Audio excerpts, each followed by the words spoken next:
Aleyküm. Gününüz xeyirli olsun. Buradan sözün bilsən kimlərədir? Övladlar var, ata-ana üstünə qışqırır, başlayır inciyir, küsür, xətrinə dəyir. Bax, o övladlara sözüm odur ki, heç vaxt inciməyin. Ata-ana üstümüzə qışqıra bilər, danlaya bilər, amma onu bilin ki, ürəyində də nələr çəkirlər. Yəni, ürəyində çəkirlər ağırını. Həmən övladlara sözüm odur ki, heç vaxt atanın, ananın zəhmətini, əziyyətini itirməyin. Vallahi elə övladlar var ki, həmişə arzusunda olub ki, atası, anası üstünə qışqırsın, amma yanında olsun. Ata-ana nəfəsi duymayan övladlar var. Bax, o övladlar neynəsin? Həmişə ata-ana arzusunu yaşayanlar.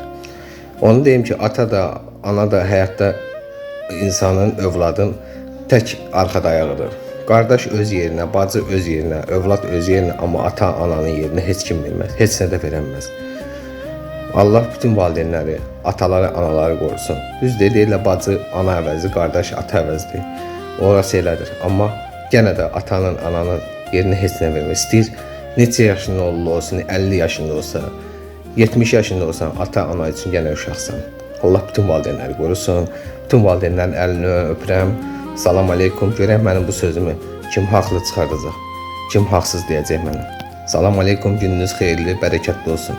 Allah bütün valideynləri qorusun.